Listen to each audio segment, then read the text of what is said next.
Sophie Binet nous a donc rejoint, la secrétaire générale de la CGT. Bonsoir à vous et merci d'être avec nous. Première réaction à cette allocution. En fait, la question qu'on se pose, c'est sur quelle planète vit Emmanuel Macron. Cette allocution aurait pu être faite par ChatGPT. Il y avait un côté très désincarné et on se demande depuis 3 mois dans quel pays il vit, parce qu'on a le sentiment qu'il n'a pas entendu ce que lui ont dit et répété les millions de manifestantes et de manifestants, les millions de salariés grévistes, toutes les organisations syndicales qui lui ont dit cette réforme est violente, injustifiée et on peut faire autrement. Puisque au début de son allocution, il a recommencé à expliquer qu'il n'y avait pas d'autre solution, que c'était indispensable, etc. Chose qu'on a expliqué sur tous les tons en faisant des propositions alternatives qui n'ont pas été examinées. Il a dit, j'ai entendu la colère, je dois constater que cette réforme n'a pas été acceptée, je le regrette et j'ai entendu cette colère. Oui, c'est la nouveauté par rapport à son intervention précédente, où l'intervention précédente avait consisté à verser de l'huile sur des braises. Déjà, il y a un progrès, donc je le note, vous avez raison. Le problème, c'est que les conséquences ne sont pas tirées, puisque j'ai entendu cette colère, la conséquence à tirer, il aurait fallu, on l'a appelé solennellement vendredi soir à ne pas promulguer la loi. Il avait 15 jours pour la promulguer, cette loi. Pourquoi est-ce qu'il l'a fait un soir, en week-end, en précipitation? Pourquoi est-ce qu'avant de promulguer la loi, il ne nous a pas invités à le rencontrer? Là, nous y serions allés et nous lui aurions dit les raisons de la colère, comment faire autrement, et nous lui aurions montré la diversité de portes de sortie qui existent. Le problème, c'est qu'à chaque fois qu'il y a une porte de sortie, il la ferme instantanément et donc il s'enferme dans la crise en faisant comme si on pouvait simplement passer à autre chose. Le problème, c'est que pour lui, la réforme des retraites, c'est seulement peut-être une réforme théorique et une idée, mais pour nous, pour les millions de salariés qui ont fait, pour certains, 40 jours de grève, quand même, je le rappelle, plus d'un mois de salaire de perdu, pourquoi est-ce qu'il y a cette mobilisation massive? Parce que c'est 2 ans de vie qu'on nous enlève. C'est des conséquences très concrètes sur notre quotidien. C'est pas une question technique ou d'ego personnel. Moi, je n'ai aucun problème avec le président de la République. Les organisations syndicales n'ont aucun problème avec le président de la République. On n'est pas vexé. Le problème, c'est cette réforme qui a un impact concret sur nos vies. On a ironisé un peu sur les 100 jours. Est-ce que vous avez l'impression que ce soir, il a tout simplement voulu gagner un peu de temps, le président, pour que les Français tournent la page?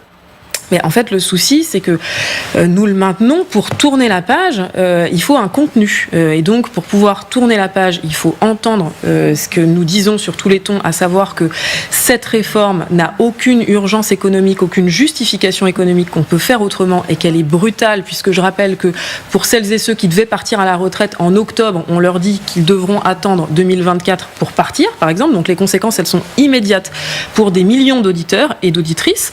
Et ensuite, pour tourner la page, il faut aussi nous proposer des choses concrètes. Et moi, dans les chantiers qui listent, je suis désolée, je vois soit des choses très concrètes qui divisent profondément, parce qu'ils nous parlent de la réforme du lycée professionnel comme s'il n'y avait pas une mobilisation depuis 6 mois de l'ensemble des enseignants de lycée professionnel et de l'ensemble des élèves contre cette réforme. Ils nous parlent du RSA en disant il faut mettre au travail, en gros, je résume, les personnes qui touchent le RSA. Bon, ça, toutes les organisations syndicales dénoncent la stigmatisation des chômeurs et des Il a parlé des revenus quand même. Il parle d'augmenter les revenus. Alors, quand il a parlé des salaires, c'est là où les points sont totalement obscurs et très généraux, et on retrouve toutes les déclarations post-Covid sur le monde après, il faut augmenter les salaires. Enfin, il n'a pas parlé salaires, il a parlé revenus, et on n'a aucun élément précis là-dessus. Donc, le miroir aux alouettes, c'est bon, on en a déjà soupé. Là, le compte n'y est clairement pas. Est-ce qu'on peut réécouter ensemble lorsqu'il dit je voudrais rencontrer les organisations syndicales et en quelque sorte, et ça vous verrez si vous l'avez entendu comme ça ou pas du tout, co-construire une nouvelle loi travail? D'abord, le chantier du travail. Face au chômage, nous avons des résultats inédits et indiscutables. C'est le fruit des transformations de ces dernières années et de nos efforts à tous.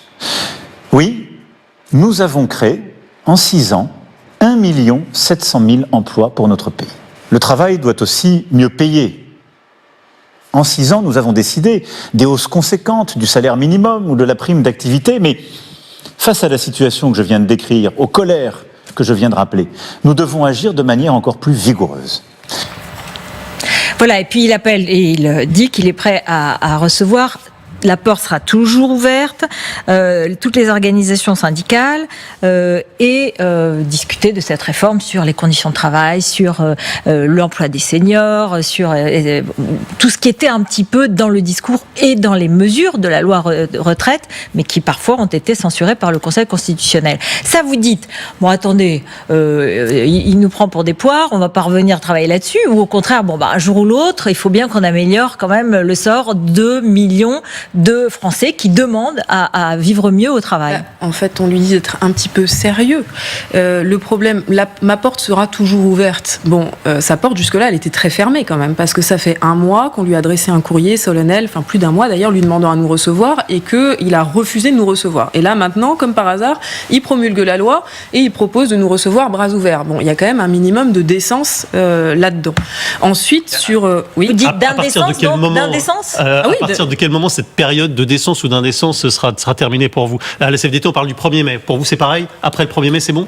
Non, en fait, l'ensemble des organisations syndicales disent d'ici au 1er mai, effectivement, on ne rencontrera pas le président de la République ou l'exécutif pour parler d'autre chose que du retrait de la réforme des retraites. Mais pour parler de ça, par contre, on est très disponible.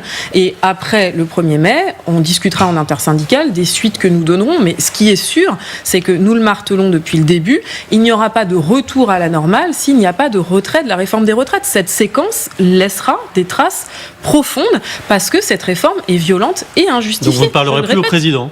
On décidera ensemble, nous déciderons ensemble. Une mobilisation sociale, ça se construit au jour le jour. Et moi, j'appelle ce soir l'ensemble des salariés, l'ensemble des jeunes à venir très nombreux et nombreuses le 1er mai. Ce sera une journée exceptionnelle, inédite par son ampleur. Il faut qu'on soit extrêmement nombreux et nombreuses dans la rue pour montrer notre détermination au pouvoir. Le 1er mai, la bonne nouvelle, c'est que tout le monde peut manifester parce qu'a priori, personne ne travaille. Il y aura des lieux de manifestation sur tout le territoire. Dans toutes les villes, il y aura des manifestations. Donc, qu'on soit en vacances ou au travail, on pourra venir manifester et c'est très important d'être dans la rue le 1er mai.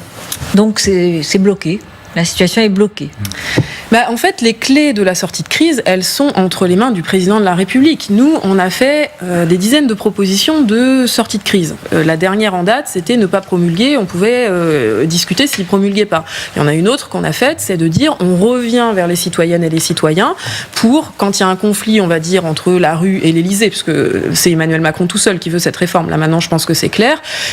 Pour se mettre d'accord, on fait un grand référendum populaire et on redonne la parole aux Françaises et aux Français. Ça, c'est aussi une voie de sortie. L'autre voie de sortie qu'on a proposée, c'est de dire le Conseil constitutionnel censure partiellement la réforme, mais il la censure quand même et sur des points très importants. Parce que l'emploi des seniors, c'est quand même pas rien. Là, on supprime les dispositions sur l'emploi des seniors et dans la même réforme, on dit qu'il faut travailler jusqu'à 64 ans. C'est pour alors ça qu'il y a une loi travail qui doit être faite pour corriger cela. Oui, sauf qu'en attendant, on fait tout de suite la réforme violente sur vous travaillez jusqu'à 64 ans et ça s'applique dès le mois de septembre. Et puis sur les seniors, peut-être qu'un jour, on obligera les entreprises à garder les seniors alors qu'aujourd'hui, elles licencient les seniors à tour de bras. Donc on voit bien qu'il y a un déséquilibre total. Et donc nous, on avait aussi ouvert la porte en disant la loi est censurée partiellement, revenez vers l'Assemblée nationale, c'est l'article 10 de la Constitution qui le permet, pour mettre en place une deuxième délibération et je dirais un premier vote, puisque l'Assemblée nationale, elle a été empêchée de voter, ça fait partie de tous les vices de cette loi, étant donné qu'elle n'a pas été votée par le Parlement et qu'elle a contre elle l'avis de la quasi-totalité des Françaises et des Français. Quand on regarde les sondages suite à la promulgation, il y a encore 3 ou 4% de plus de Françaises et de Français qui sont contre la réforme. Il faut l'entendre. Pardon, juste, vous êtes en quelque sorte en position de force là, puisque il dit j'ai entendu la colère, la réforme n'a pas été acceptée. Donc est-ce que c'est pas le moment de dire justement là maintenant on veut ça et ça et on y va et maintenant vous nous donnez ceci. Nous, ce qu'on veut, encore une fois, c'est le retrait de cette réforme. Enfin, c'est pas comme si, franchement, moi, j'ai pas envie de marchander et de dire vous refusez les tomates, je vous propose les concombres. Enfin, là, on parle de 2 ans de notre vie.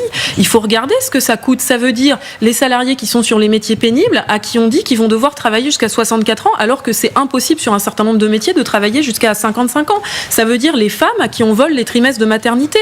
Ça veut dire les seniors qu'on licencie à tour de bras, à qui on dit vous devez travailler jusqu'à 64 ans, alors qu'ils sont au chômage ou au RSA. C'est ça les conséquences de cette réforme. Quels sont les modes d'action que vous comptez privilégier maintenant? Parce que les journées de mobilisation, vous l'avez dit vous-même, il y en a eu beaucoup. Il y a eu beaucoup de jours de grève et on a vu ce soir que ça n'avait rien changé. Est-ce que vous envisagez de changer de stratégie, d'être beaucoup plus dur peut-être à l'avenir?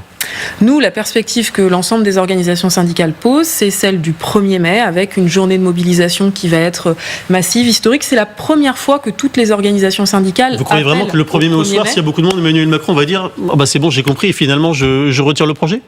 Mais si vous voulez, comme citoyenne, citoyen, moi je veux toujours croire à l'intelligence, à la sagesse du premier de nos dirigeants qui est quand même en responsabilité. Son sens des responsabilités, ça doit être de comprendre qu'il ne peut pas diriger le pays s'il continue à s'acharner sur cette réforme.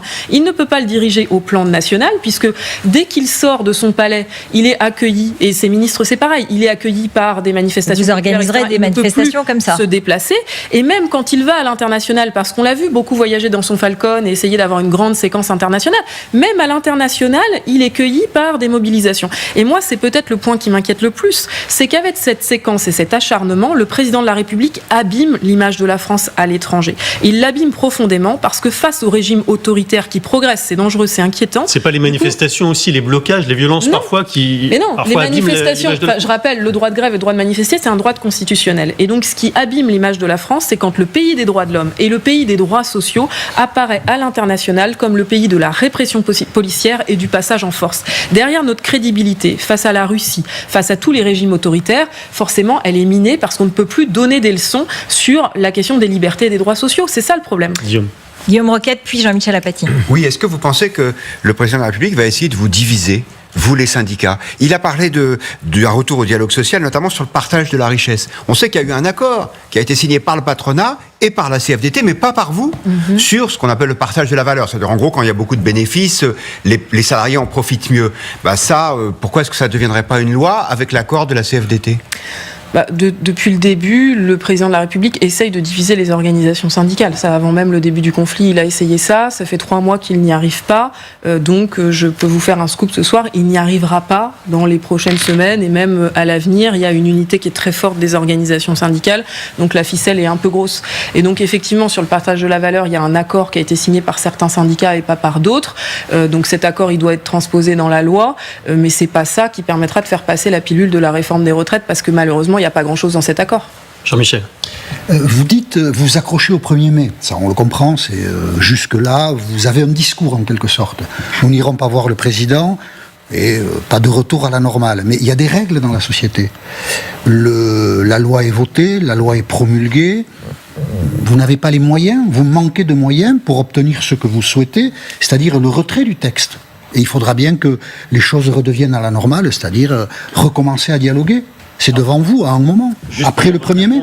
Sophie Bénet, si vous voulez bien, il y a une image qu'on voulait vous montrer parce que vous savez que la France Insoumise avait appelé ce soir à des concerts de casseroles, notamment devant les mairies. Et voilà, on voulait vous en montrer une parce qu'elle est juste en direct en ce moment devant ici la mairie de Marseille. On va voir tout au long de cette soirée si on a ce genre de scène qui se répète un petit peu partout et si c'est un mouvement vraiment massif ou pas. Pardon. Les règles s'imposent à vous. Voilà, c'est ça que je crois que c'est un appel d'ailleurs très large parce qu'il a très largement circulé sur les réseaux sociaux et ça montre ce à quoi il faut se préparer pour la suite. C'est-à-dire que, encore une fois, c'est pas les syndicats qui sont en colère contre Emmanuel Macron, c'est le peuple, l'ensemble des salariés qui sont profondément en colère, choqués, violentés par sa pratique violente du pouvoir. Et ça ne s'effacera pas. Quoi qu'on fasse, nous, les organisations syndicales, c'est ça le problème en fait. C'est que la question, c'est même pas de convaincre la CGT de revenir à la table des négociations.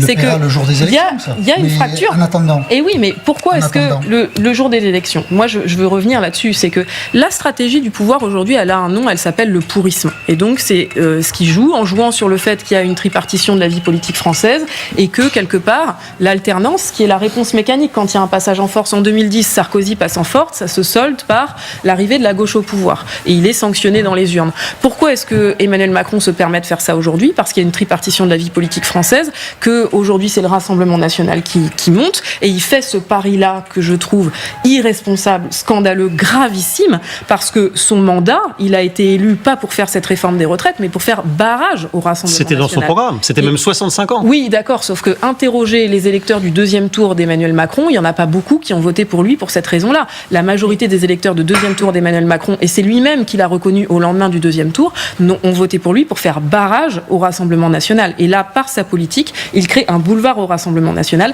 ce qui est extrêmement grave d'un point de vue démocratique. Et la CGT est déterminée et résolue à lutter contre les idées d'extrême droite. Je pense que là-dessus, on a de leçons à recevoir à personne. Donc c'est aussi, je vous le dis très gravement, par rapport au combat que porte la CGT sur la question de l'extrême droite. Alors, mais gravement aussi, est-ce que vous n'allez pas emmener les manifestants, tous ceux qui sont opposés à la retraite, dans une impasse en disant après le 1er mai, on verra, on va continuer. Il ne lâchera pas, Emmanuel Macron, sur cette réforme des retraites.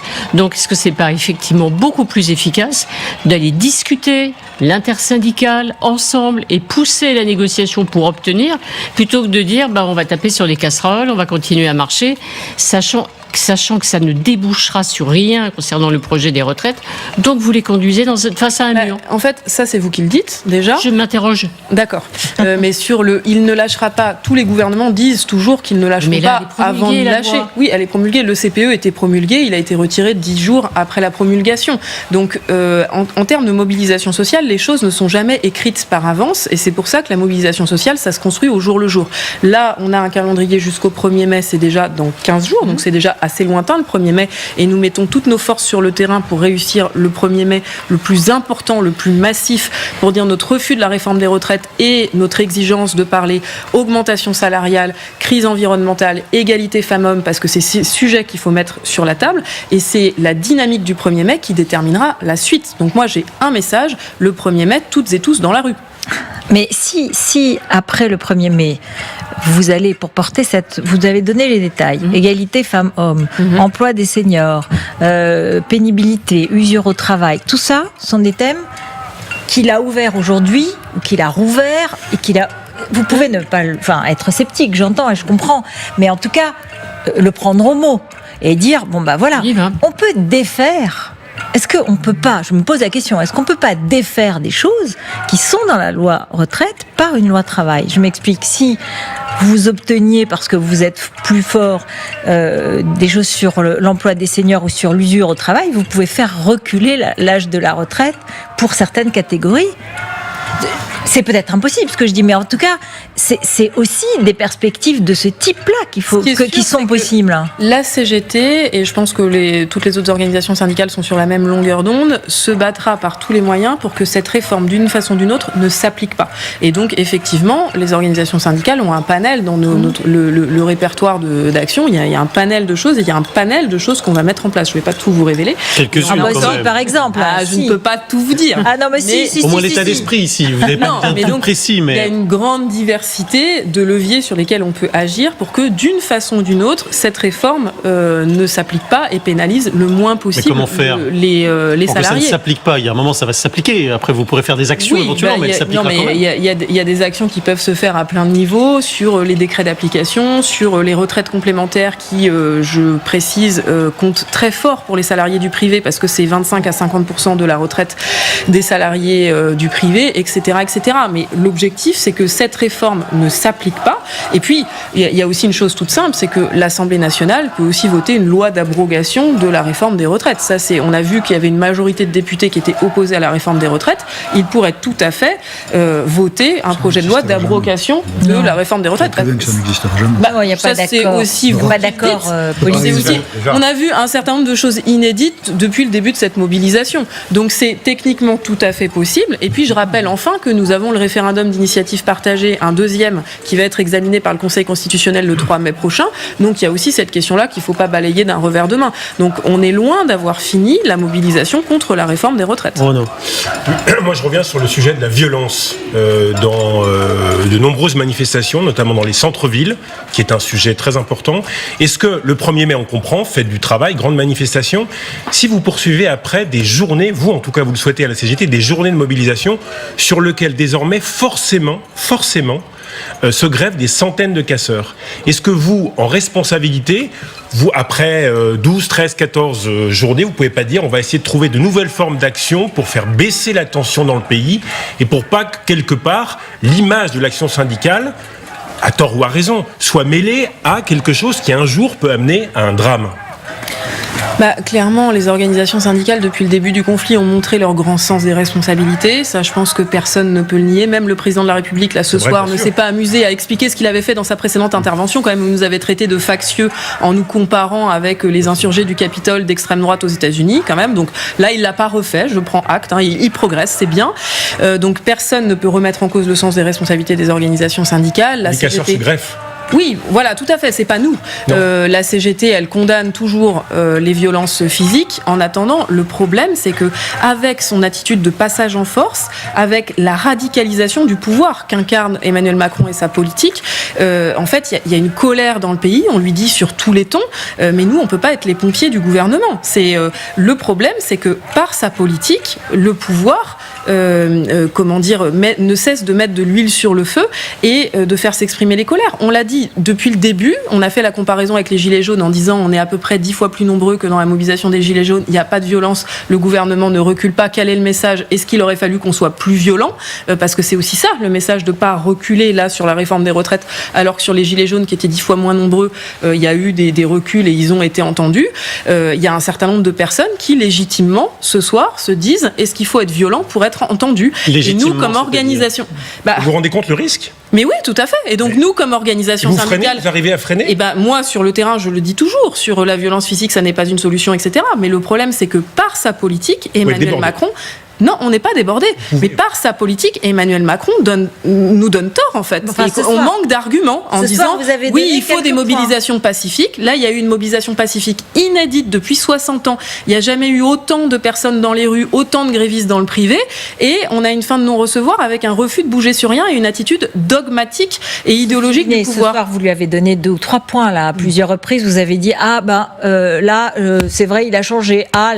Au moins 2 ou 3 petits sujets. Sur la forme. Sur la forme. Oui, le problème, c'est le contenu. Non, mais bien sûr, mais quand vous dites il met de l'huile sur le feu, ce soir, il essaie d'éteindre un tout petit peu le feu. Mais il était quand même parti de très très haut, puisque sa précédente intervention, encore une fois, il nous avait comparé avec les milices d'extrême droite aux États-Unis. Donc, c'était difficile de faire pire. Donc, effectivement, je pense que ses conseillers lui ont dit il ne faut pas refaire la même.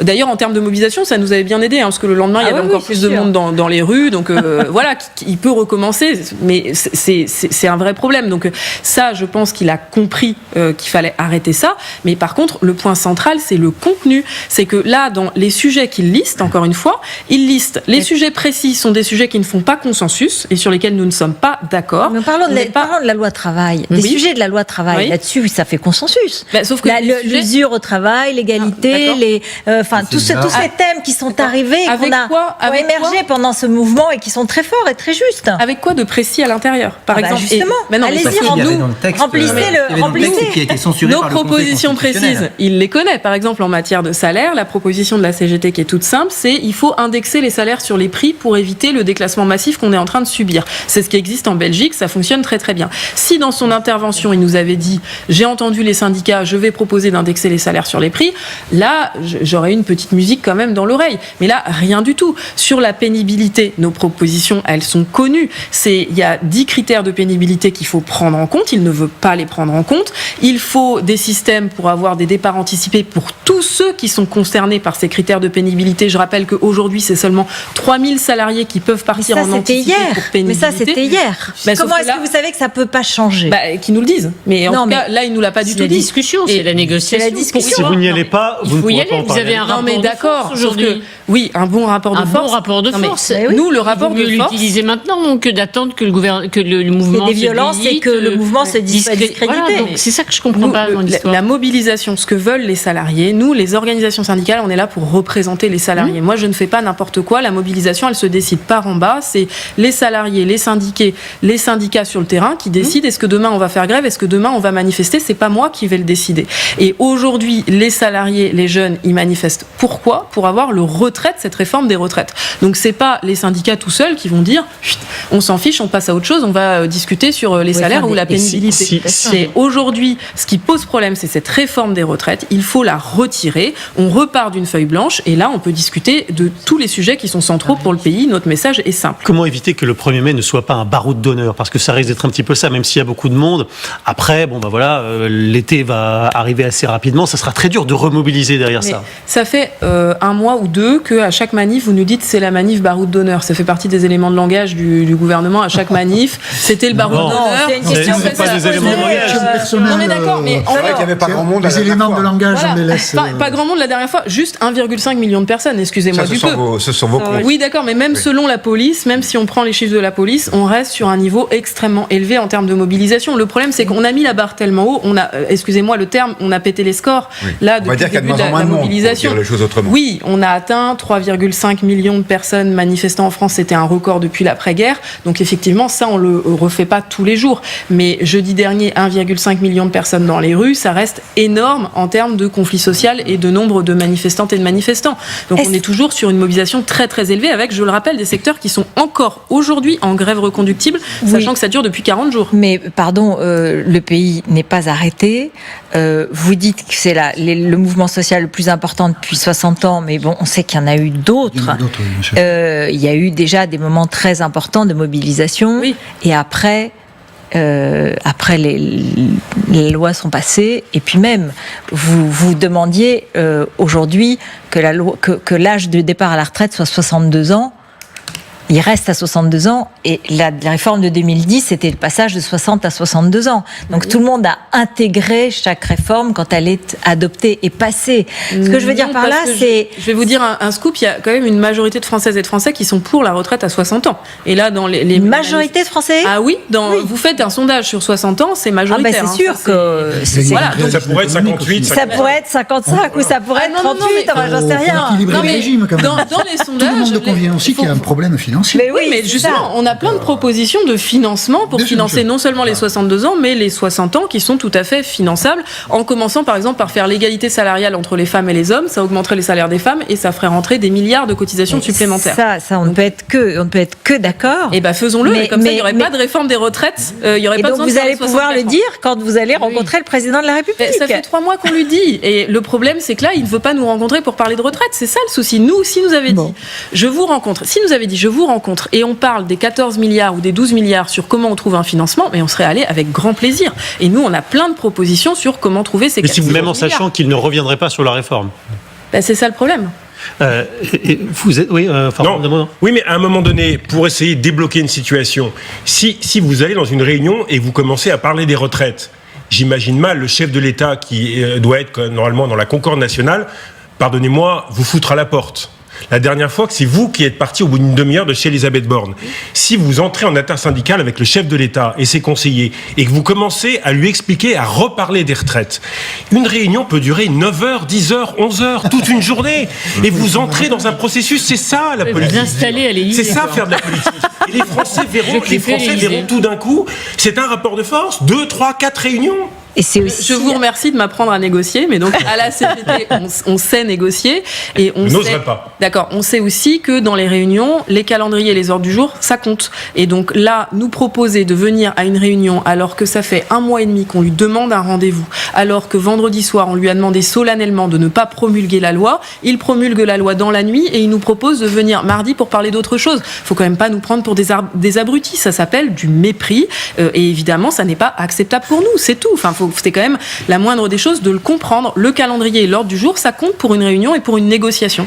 Et là, il passe en forte sur la promulgation. Pourquoi est-ce qu'il a promulgué dans la nuit de vendredi à samedi ? Il pouvait attendre. Il avait 15 jours pour le faire. Et il avait 15 jours. Bon, mais S'il dans la avait nuit, attendu, dans la nuit, vous savez bien que c'est pas dans la nuit, c'est le journal non, s'il officiel. n'avait pas promulgué, ça change l'AFP beaucoup. d'urgence à 3h30. Il aurait annoncé ce soir qu'il promulguait demain, ça change dans la Et forme. s'il n'avait Alors, on pas va pas vous promulgué, apprendre à- mardi, on y Non, serait allé. non, Hein. On va pas vous bah apprendre à négocier, Sophie non, Binet, c'est ça ce c'est que vous- sûr. Ah, d'accord. Vous êtes à la CGT et militante depuis très longtemps maintenant, mais secrétaire générale de la CGT depuis assez peu de temps. Et en quelques jours, vous avez déjà imprimé une forme de marque, en tout cas il y a quelques moments dont on se souvient déjà. On a réalisé un petit montage comme ça. Alors c'est une période très courte, mais bon, il y a quand même déjà quelques images et quelques expressions dont on va se souvenir. Tant qu'elle ne retire pas la réforme, elle ne peut pas sortir de Matignon. Dès qu'elle sort sur le terrain, elle est poursuivie par des gens qui disent cette réforme des retraites, on n'en veut pas. Le problème, c'est que le président de la République, il passe beaucoup de temps dans son Falcon, mais il passe peu de temps sur le terrain avec les salariés, avec la population. Qu'est-ce que vous répondez à Emmanuel Macron qui veut vous recevoir après la décision du Conseil constitutionnel dans la concorde, dans un esprit de concorde? J'avais envie de dire lol en fait. Si c'est pour parler du retrait, avec grand plaisir. Sinon, on a autre chose à faire. Emmanuel Macron, si tu continues, il va faire tout droit chez toi. Emmanuel Macron, si tu continues, il va faire tout droit chez toi. De chanter en même temps, mais en fait, c'est... Comment Bon, alors c'est ça le style Binet, le chapeau, lol, le point levé évidemment, mais c'est quoi ChatGPT? Vous avez dit que le président aurait pu avoir fait son allocution sur ChatGPT. Comment vous le définiriez? Je sais pas, là franchement vous me posez une colle. Non mais je pense qu'il faut faire attention à pas trop personnaliser les choses. Ça c'est aussi, je comprends les médias, vous avez besoin de personnaliser les choses, mais nous c'est pas trop notre truc à la CGT. Donc moi je suis là pour être porte-parole de la CGT, c'est ce que je m'astreins à faire et il n'y a pas de style Binet plus qu'autre chose. Le style, oui, juste, il y a eu un duo entre votre prédécesseur Philippe Martinez et puis Laurent Berger, ça a bien fonctionné, le couple. Là le vrai couple avec Laurent Berger, ça fonctionnera aussi bien. C'est-à-dire, il y a des accords, on les assume, et les accords, on fait ensemble. Écoutez, oui, depuis 15 jours, ça se passe très bien. Et ça va continuer comme ça, visiblement, si on entend en tout cas ce que vous nous avez dit ce soir.